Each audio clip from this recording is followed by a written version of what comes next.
Welcome back to part 2 of these King Arthur videos. If you want to see part 1, check the description below, but without further ado, let's get into it.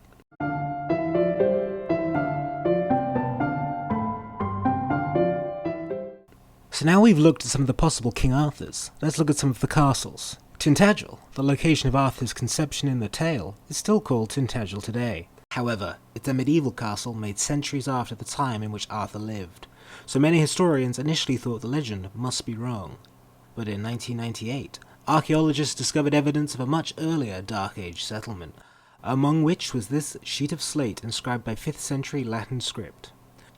Further excavation revealed Tintagel was in fact a Dark Age palace in the 5th century, with plenty of broken imported wine jars from the Mediterranean showing off its owner's wealth and prosperity, fitting right in with the story that this was the accommodation of the Duke of Cornwall. So that's the first and least famous of the two castles in the Arthur tale. Let's move on to the next one, Camelot. Camelot was probably located in the half of Britain controlled by the Britons, and fortresses at the time were earthen hill forts, so it's probably one of those. But there are lots of hill forts that can fit this description, and none of them are actually called Camelot. So, time to give up then. Let's move on. No, I'm just kidding guys, we don't give up that easy. Well, I might, but I probably shouldn't. In 1542, the Arthur-obsessed antiquarian John Leyland was searching for Camelot when he found the river Cam, and two villages, West Camel and Queen Camel, whose names have the same root as Camelot. This encouraged him, as he believed he had found the right area, but at first he could see no castle. That is until he took a closer look at a local landmark, Cadbury Hill, which wasn't a hill at all, but in fact an Iron Age hill fort. Cadbury Castle was the largest inhabited hill fort in Dark Age Britain. Double the size of any other in use at the time, it was originally built in the Iron Age, but had been completely renovated in the second half of the 5th century, the exact time our King Arthur lived. And at the time, probably had a name beginning with Camel. And I think that's just about all the evidence we need to safely say this was probably the origin of Camelot. Well, that's the castles done. Now let's have a look at King Arthur's arsenal of weaponry, his swords, all 2 of them. The sword from the stone, which may or may not have been Excalibur, which Arthur pulled to prove himself king of the Britons, was his first sword. He used it until either it failed in battle or was lost, at which point the true Excalibur was gifted to him from the Lady of the Lake.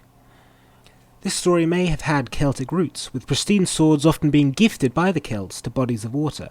Perhaps there was a belief at the time the gods would then return the favour. The etymology of Excalibur, as it's known today, or Caliburn, as it was known a little while back, or as Joffrey called it, Calivug, which was probably a variant of the legendary Irish sword Calad Bolg, which means hard lightning, which is pretty cool, or hard cleft, which is less cool. The description of the sword itself in the historical sense fit with the descriptions of the Roman Sparta, which were longer than the gladius and about 1 meter in length, and used for both stabbing and slashing.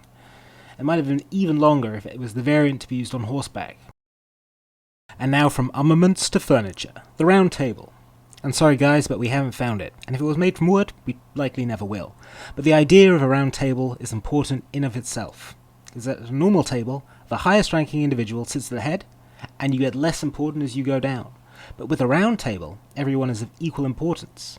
This cheeky social device could have aided King Arthur in unifying the bands of Britain against the Saxon invaders.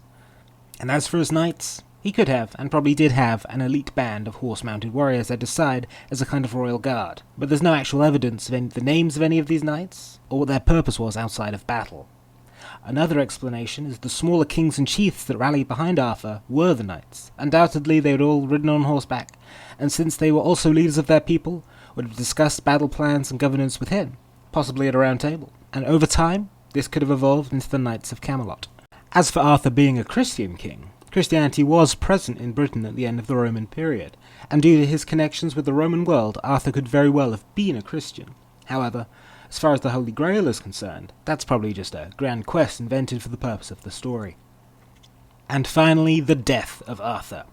When Arthur was mortally wounded, he was taken to the island of Avalon to be healed. However, none of the islands around where Arthur lived are called Avalon, so was stuffed. No wait, but if we look at the coastlines of southeast England at the time, suddenly a potential Isle of Avalon appears, the Glastonbury Tor.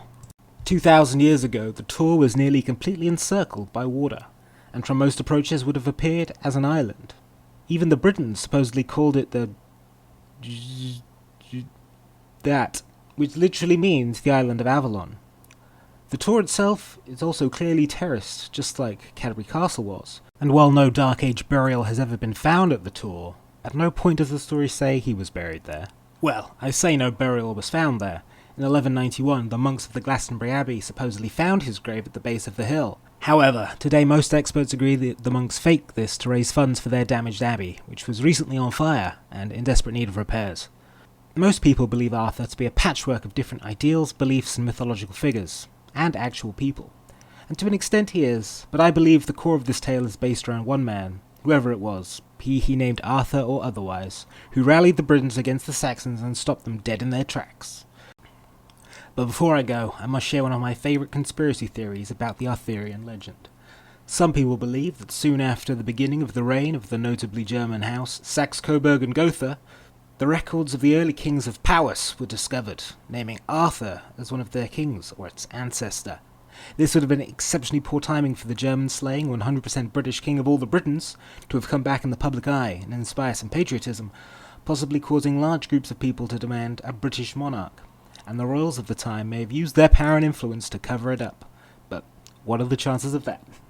Anyway, until next time, thanks for watching guys, remember to like the video if you did, and subscribe if you want to see future videos on topics like the lost letters of the English alphabet or mysterious architecture from around the world. And if you want to support the channel, check out my game on Steam. It's a comedic fantasy RPG called Quest, and it's available right now. Or you could just check out my other videos. Anyway, until next time guys, goodbye.